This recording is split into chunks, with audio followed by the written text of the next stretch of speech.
In this video, I'm going to be reviewing this lens, the Sigma 24-70 f2.8 DG OS HSM Art Lens for Canon EF.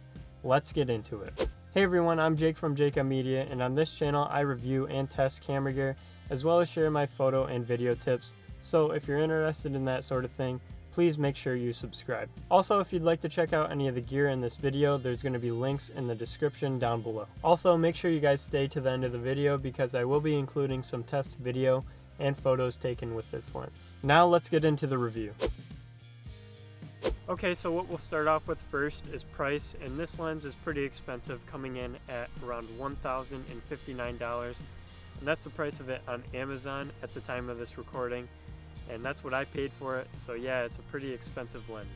Next we have the focal length, and the focal length on this 24-70 lens obviously goes from 24 to 70 millimeters. Next we have maximum and minimum aperture, and on this lens the maximum aperture opens all the way up to f2.8 and the minimum aperture closes down all the way to f22. Then we have the lens mount, and on this it has a Canon EF mount, and it's made entirely of metal, so it's pretty durable, and it also has a rubber gasket around the side of it, so it's weather sealed as well. Next on the list of specs is format compatibility, and this is a full frame Canon lens, so it should fit on any full frame Canon camera.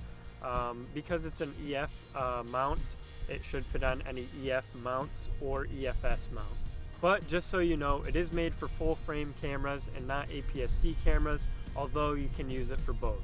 Moving on, we have angle of view, and this lens can go from 84.1 degrees all the way down to 34.3 degrees. Okay guys, so we're back in the car. The outdoors thing didn't really last very long because there's some guy out there cutting the grass, so I thought it'd be best if we move the review back to the car. Anyways, let's get back to the specs list. Next up we have the minimum focusing distance, and this lens can focus as close as 1.21 feet or 37 centimeters.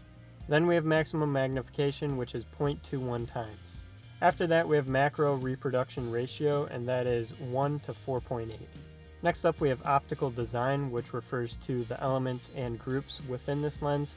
This lens has 19 elements in 14 groups. So that means there's 19 total pieces of glass within this lens.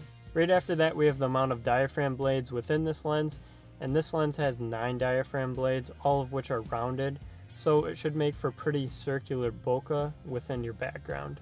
Moving on, we have focus types, and this lens offers 3 different focus types. It has manual focus, autofocus, and then it has one called manual override. Manual override is just basically autofocus, but it allows you to use the focus ring right here to make micro adjustments. Next we have the question, does it have image stabilization? Yes it does. There's a switch right here on the side to turn it on or off. After that we have filter size, and this thing takes a pretty big filter at 82 millimeters in diameter, so you're going to want a big piece of glass to slap on the front of this big piece of glass. And finally we have the last 2 specs, which are dimensions and weight. Starting off with the dimensions, this lens is 3.46 by 4.24 inches or 88 by 107.6 millimeters. Then we have the weight, and this thing comes in at 2.24 pounds or 1,020 grams. Okay, that's it for the specs list. Now let's get into the pros and cons, starting off with the pros. First up on my pros list is that this lens has high quality glass. Part of the reason this lens is so expensive is because you're paying for much higher quality glass than any other kit lens or just cheap lens in general. So if you use a lens like this instead of any ordinary kit lens, you should see a difference in the sharpness and overall image quality. Going off of that, the second pro on the list is that this lens is super sharp, even when you're zoomed in to 100% on a computer. Okay, it's getting hot in here. Fix the hair. Alright, look presentable. So yeah, like I said, this lens is super sharp. You're going to get a sharp image no matter what, even if you're at f2.8.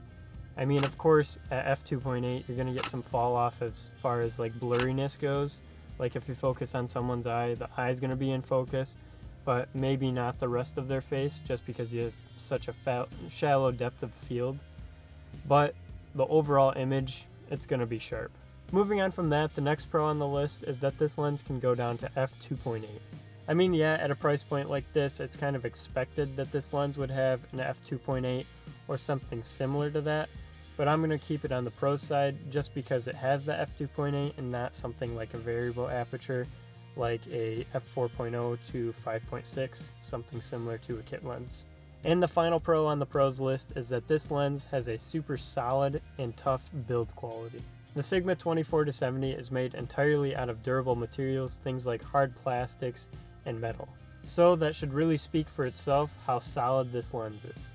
Okay, that's it for the pros list. Now let's move on to the cons. Starting off is probably the most obvious, and it's the price. This lens is around $1,000, so it's out of the price range of the average shooter. Instead, it's going to be geared more toward professionals or just really hardcore enthusiasts. Now let's move on to the second and final con, the weight of this lens. Honestly, since I've had this lens, I've gotten used to the weight, but I remember when I first got it and I was only using APS-C lenses, it felt much heavier than any APS-C lens I had. So I guess that's just something to keep in mind if you're considering buying this lens. Okay, that's it for the pros and cons. Now let's move on to my final thoughts on this lens. So overall, this is a great all-around and versatile lens that I've loved using for the most part.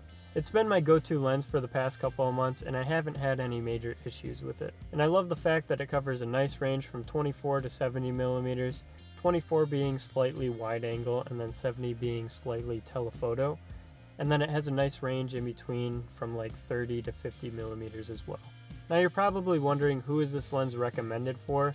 Well, it's more geared toward professionals that are looking for a versatile all-around lens. Also, because of the price tag, the build quality, and the f2.8, it's not really made for the average everyday shooter.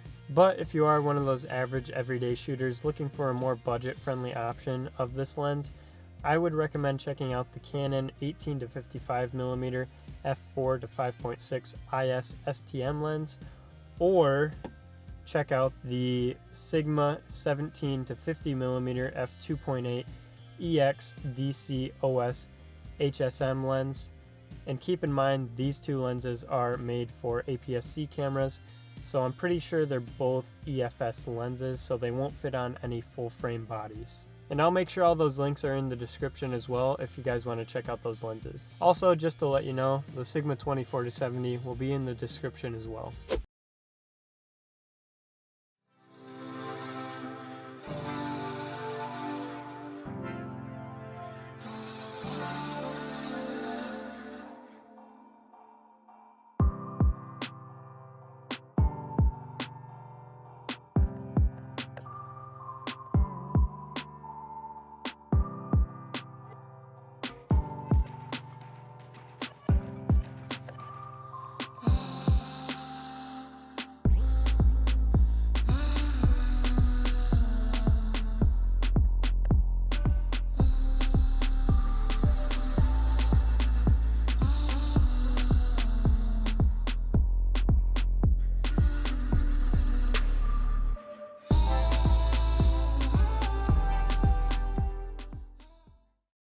Alright guys, I hope you enjoyed that short sequence. Now let's get back to the car so we can finish this video up.